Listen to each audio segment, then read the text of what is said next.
Je pense qu'il y a une carte blanche qui a été publiée à un moment donné. Oui, une carte blanche que j'ai signée, oui.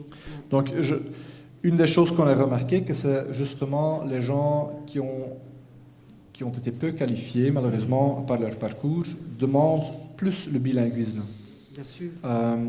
Quand je discute avec les gens dans le quartier, il y a plein de jeunes qui disent, écoute, ce n'est que sur le marché d'emploi qu'on me bassine. Bon, il faut reconnaître aussi que le bilinguisme, parfois, est exigé à tort, est une forme objective pour écarter toute une partie de la population, soyons clairs.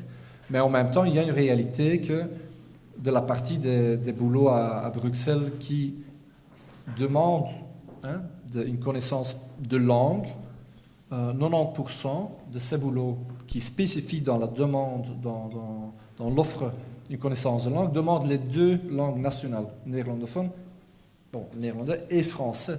Et donc, je pense que les études, je pense même d'Actiris, le montrent que il y a les gens qui connaissent les deux ont plus de chances de trouver un boulot. Évidemment, on ne va pas résoudre le chômage à Bruxelles avec ça, mais ils ont plus de chances, donc on rajoute un atout.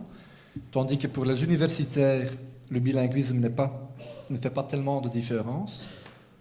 Pour les gens peu qualifiés, effectivement, ça fait une différence. Et donc, la situation actuelle est que les connaissances des langues est quand même influencée et conditionnée par sa position sociale, le niveau d'études. Et donc, dans la brochure, ça en petit, c'est de loin, mais vous pouvez le voir tantôt. Ce qui est l'essentiel, c'est qu'on voit clairement que les connaissances des langues dépendent du niveau d'études à Bruxelles. Et donc, c'est un clivage social qui se rajoute sur les clivages social qui existent déjà. Et donc, un des enjeux, je pense, de ce projet, de cette campagne, c'est de rendre accessible le bilinguisme à l'ensemble de la population, parce qu'on vit tous dans un quartier, on a besoin de tous de comprendre un minimum, de parler un minimum, pas juste pour le boulot.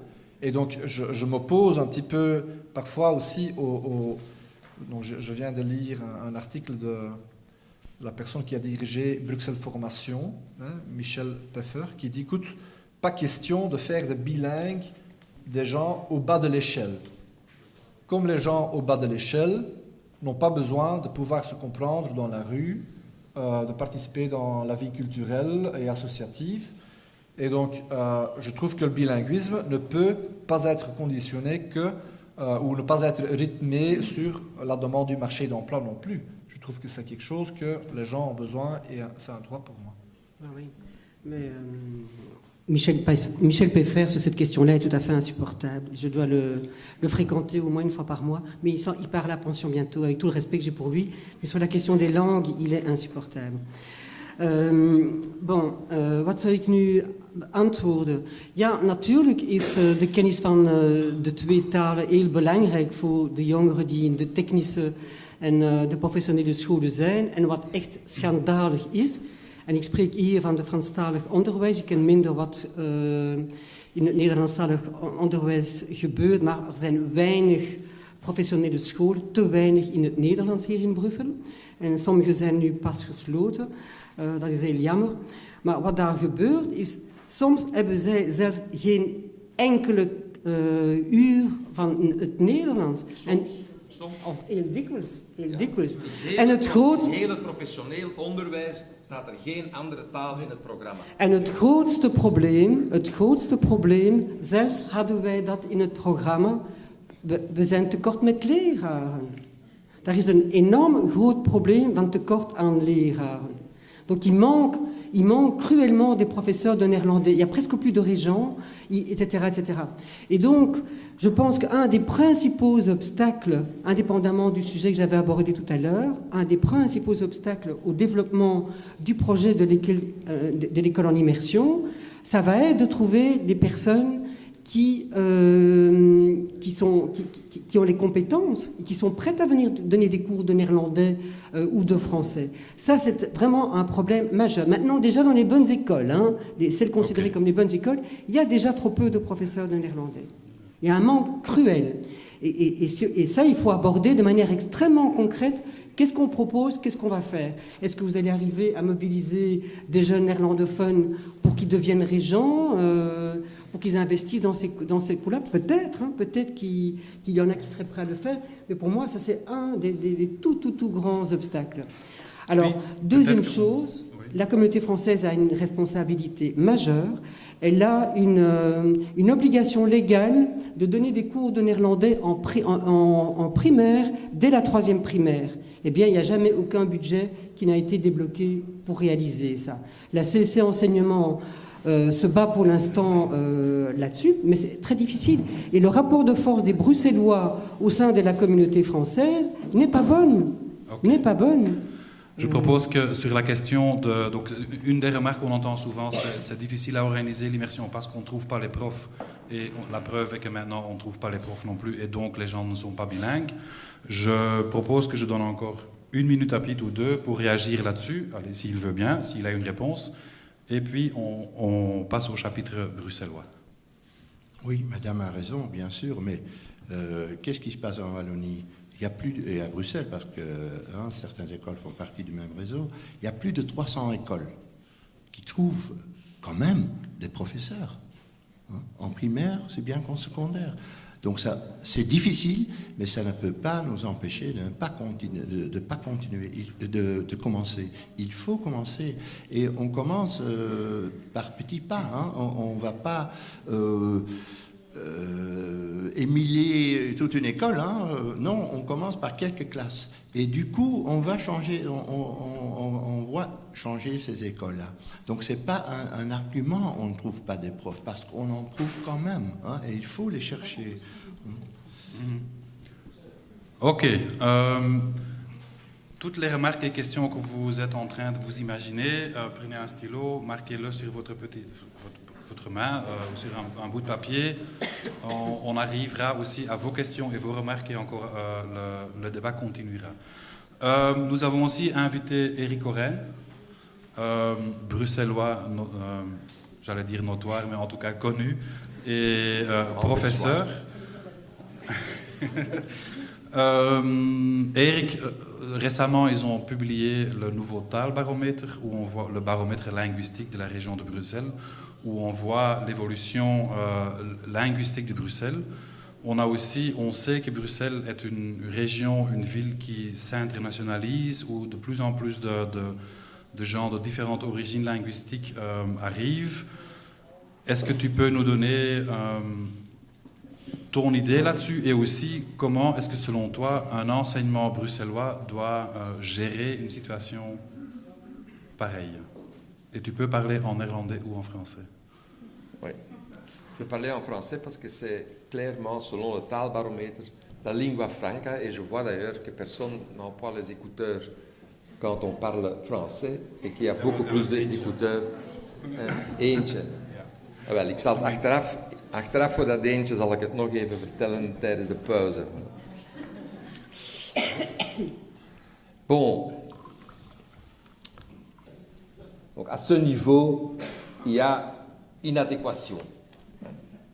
Ou bien les uns ont tort, ou bien les autres ont tort.